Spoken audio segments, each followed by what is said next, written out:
अरे तू साड़ी पहनकर बैठी है, पिकनिक पर नहीं चलना? नहीं चल सकती यार। लेकिन क्यों? अरे मेरी सास वापस आ गई हैं। हाँ, यही डिसाइड हुआ था चारों भाइयों में कि 3-3 महीने सबके यहाँ रहेंगी, पर आ गई 15 दिन में वापस। कहने लगी हमारा कहीं और मन ही नहीं लगा था। अब ये लो, मन न हो गया, 6 महीने का बच्चा हो गया कि जिससे हिल गया है उसकी गोदी से उतरेगा ही नहीं। अरे तो तूने स्ट्रेट अवे कहा उनसे कि अभी ना आए? अरे नहीं कह सकते, उनका भी तो घर है। तो बस जब समझती है कि उनका भी घर है तो खुंदक खाना बंद कर दे। अरे ऐसे कैसे खुंदक ना खाए? हाँ नहीं तो। अरे उनके तो 4 बेटे हैं, मेरा तो एक ही पति है। उनके पास तो मन लगाने के लिए 4 घर हैं, और मेरे पास तो एक ही घर है। हाँ तो यही कहे स्ट्रेट अवे कि आपके तो 4 घर हैं, चारों में जाकर रहिए बराबर से। और पता है, प्रॉपर्टी की बात चलेगी तब तो चारों के ऐसे कान खड़े हो जाते ना कि कहीं रत्ती भर कम ना मिल जाए किसी को।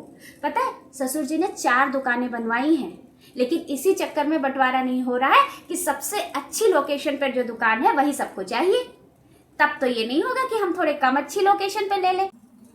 और जब सासू माँ के जाने की बात आएगी तब तो सबके सब ऐसा माहौल बनाएंगी कि वो 4 दिन में भागकर मेरे पास आ जाती है।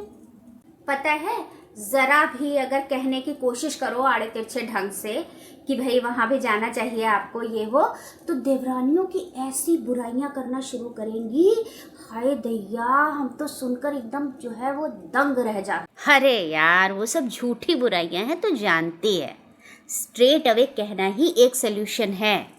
मैं नहीं कह सकती स्ट्रेट अवे।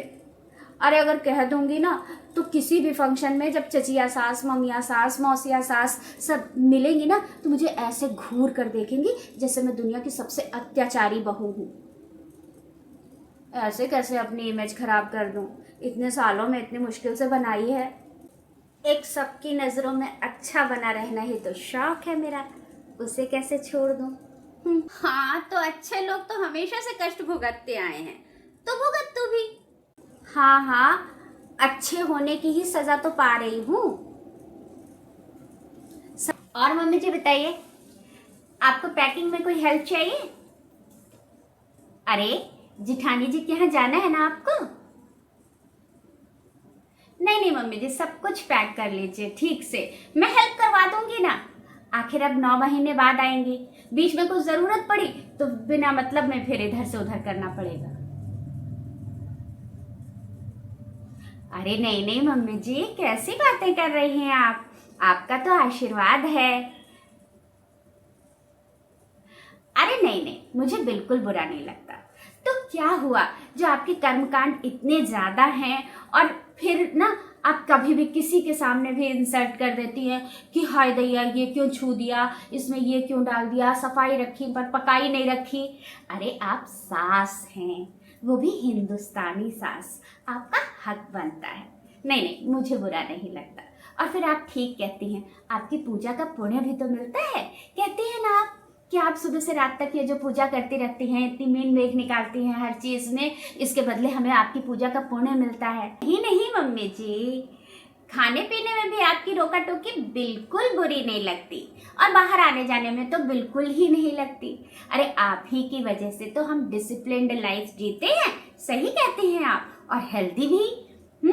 आप जो खाने में पीने में 10 तरह की टोका टोकी करती हैं, इसी से तो ग्रूमिंग होती है हमारी, कुकिंग इम्प्रूव होती है।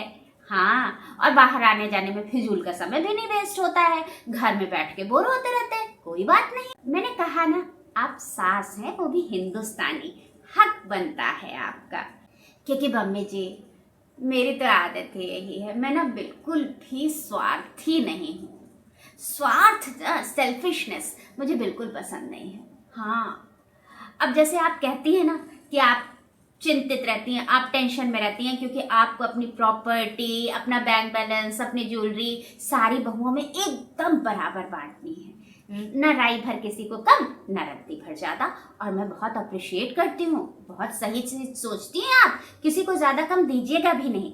इसी तरह अपना प्यार, अपनी मौजूदगी, अपना आशीर्वाद, और अपनी पूजा का पुण्य वो भी सब में बराबर बराबर बांटिए, न राई भर ज्यादा न रत्ती भर कम।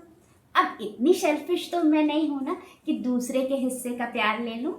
आप अपना प्यार सब पे बराबर लुटाइए।